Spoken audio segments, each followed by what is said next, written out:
Hi, and welcome to the Virtual Coach Advantage podcast from Springboard Future. I'm Emma Calvert, co-founder and coach at Springboard Future and our podcast host. And joining me today is Neela Bettridge, our master coach and co-founder. Today, Neela and I are going to be talking about purpose, specifically why you need to know your purpose as an individual, leader, and a manager. Well, it sounds like we've got a lot to talk about, Neela, so we better dive into this topic. Understanding, knowing, and living your purpose is so important to us. But, Neela, can you just explain why it's so important to us as human beings? So let's be clear, first of all, about what purpose is. And actually, I'd like to start with what actually happens physiologically and from a chemical point of view in the brain. Purpose is all about your why, your usefulness, your contribution, and what actually motivates it. But actually, the chemistry, what happens in your brain is quite interesting because the first thing that happens is that oxytocin gets released, and that actually is really important for empathy and social bonding. The second thing that gets released is dopamine, very important, and this plays a role in motivation and movement. And thirdly, serotonin actually gets released, which regulates your mood. And these together create what neuroscientists call the happiness trifecta. And this is the link with purpose. So there is a chemistry that goes on in the brain when we are clear in purpose. This whole area of purpose actually is a very deep foundation. It's really important. It's not just important in terms of flow, but it's also really important from a physiological and psychological point of view. I love that bringing together the body and the mind. You just mentioned a word there, Neela, flow. What do you mean by flow? Flow are the conditions, the ingredients, if you like, of when we are in our highest productivity. And that may be in bad situations or good situations. And essentially, often this is linked to our purpose and our values. And we are very good at actually ignoring our flow conditions. And often in our lives, when we feel slightly unhappy about things, it's often because we are not in our flow. We are not linked to our purpose. We are not living our values. So that's what I mean by flow. And that's a piece of work that I tend to do with everybody who ever works with me. Yeah, it's a great link between the purpose and the values there. And for our regular listeners, you may well have listened to sort of our previous podcasts on values. But if you haven't, do go back because those two, as Neela said, are really, really linked together.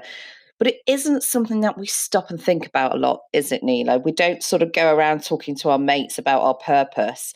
And I mean, you could sort of say some people are all just automatically clearer about their purpose than others. If you've got maybe what we call vocation jobs, teachers, doctors, nurses, etc.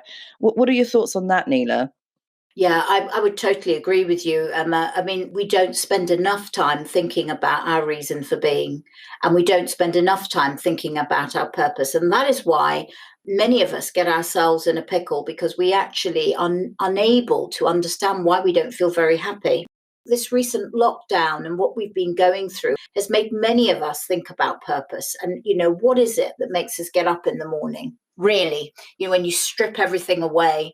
And I've often worked with people who are in vocations that shouldn't be in those vocations because actually they haven't done that purpose work and the vocation doesn't actually do it for them. And that's an interesting piece because we always assume that people in vocations are there because they really love it and it's their purpose. But if you haven't thought about it, it may not be. And that's the whole issue. And so the issue about this area of purpose is, do you want to spend your whole life actually doing something and being something that you really don't feel very happy in? Or do you want to actually do the work and make sure that you actually do the best that you can do in your life, whatever that may be? And that doesn't mean necessarily changing the world. It may be something very small. Well, I find that really interesting, Neela, talking about people in vocational roles and actually it's not always their purpose. So that is really interesting. The other bit that really resonated with me is it's not always about changing the world. In fact, for most of us, it isn't. We're all not going to be the prime minister or president or whatever. So it's something a little bit reassuring in that, Neela, that I don't have to go and change the world. It's about what it means to you, isn't it? Absolutely. It is what it means to you. And this concept got introduced to me a couple of years ago. The Japanese have this concept called Ikigai. The Ikigai is, at its essence, is around the reason for living. What's interesting about it, it gets the person who is doing it, or a team, to look at what they're good at, what they love, the ability to make money, and also what the world needs.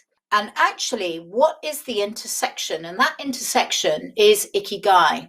I used to get really stuck on the piece of the roundel, which was all about what you can do for the world, until I realized that what you can do for the world is be the greatest grandparent, to turn up every day to see your grandchildren. And they did a body of research in Japan around this, and it was the simple things. It was the really simple things that people got very clear about and brought great happiness to them because they were living in their purpose. But for some of us, it may indeed be changing the world. It may indeed, but that's not everybody's journey. No, I would argue it's perhaps not most of our journeys. But Neela, I just want to talk about happiness versus purpose for a minute. There are a lot of people who talk about the holy grail of happiness. We all do it. I know I do, certainly. And I'll often say things like, oh, I'll be happy when I get that job, or I fix that, or I've had a holiday. But often that's not the answer, is it, Neela? And I just wondered if you can help me out with this.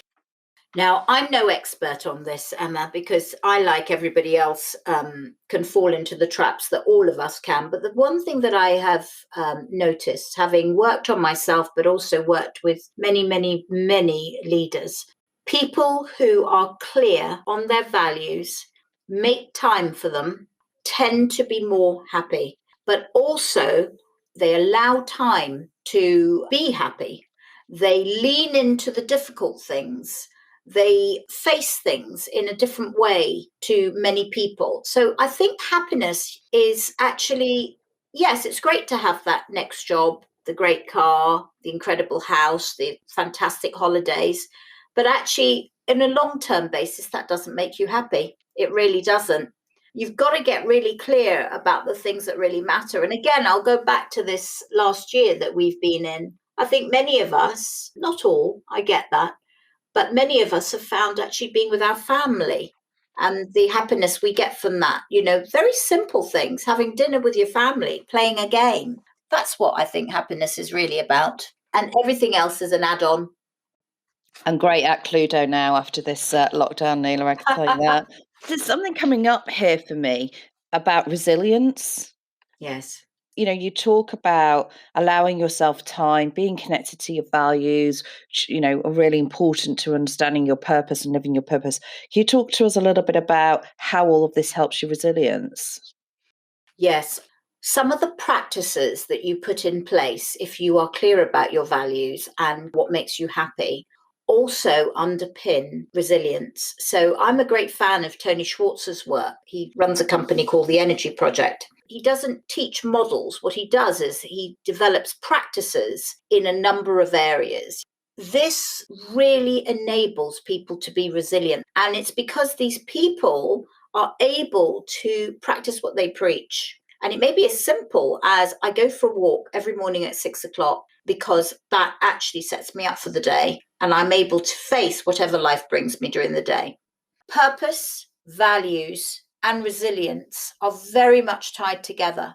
But the foundation stone is having practices in a number of areas, like in the body, in the emotional space, and actually how you support your purpose. That package, if you like, enables resilience. Yeah, brilliant. Yeah, definitely resonates with me, that one. So you mentioned Ikigai earlier, which I absolutely love as well.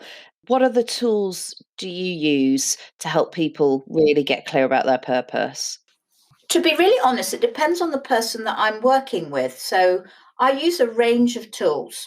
I use art, I use music, I use actually up till this lockdown, walking in the park. some were really great. I use all sorts of things, poems. It's just to get people thinking differently, thinking out of the box. What is it that gives them meaning? And, when you think about that for yourself, it's not something you can sit down and write. Very few of us can. You have to be led down a path. I also think visualization and stuff like that can be really, really important. The other thing I want to say about purpose is, whilst I think you have overall purpose in your life, I think it does change in different stages of your life. Your purpose when you're in the first half of life, when you're ego driven and you're going for it in your careers, etc., may be quite different to the second half of life where you, what I call, falling into yourself. And in a funny sort of way, I think we get over ourselves in our second half of our lives. We do our work for joy, hopefully, rather than what it can say about us. And I think purpose changes. Yeah, well, that's a great point, because I did want to ask you about that, and totally resonates with me. Your purpose can change, right? It can change as we evolve through the phases of our lives and our experiences. I'm sure our life experiences impact our purpose. That's right. They really do. And breadth of life experience, being able to see different points of view, being able to see things in different ways, I think affects your purpose, affects the way you look at life. And you realize that, life is actually a lot of gray. It's very rarely black and white. But it's great to hear that, because sometimes we almost need someone to help us see that we can change, that our purpose, just because we were, XYZ in our 20s or maybe 30s, doesn't mean that we're going to be that same person or living the same purpose in our later life. So I think it's great, Neela, because it almost just sort of gives people that permission to change and to continue to explore their purpose, because it isn't static, is it? It's not static. And I think actually it goes back to your earlier question about resilience, that realization that it's not static, it changes, that you can change it, and that's okay. And that actually perfection is not the goal here. It's a navigation with a sort of North Star, I would say. And sometimes, you hit the bank, so to speak, or you get into rapids and it gets really tricky. And sometimes your boat gets stuck under the bridge, but you know roughly where you're going. And as long as you're okay with that it doesn't have to be perfect, then I think you're in a good place.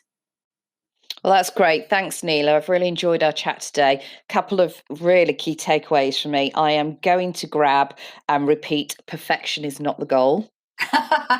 Definitely. Going to try and live that one, Neela.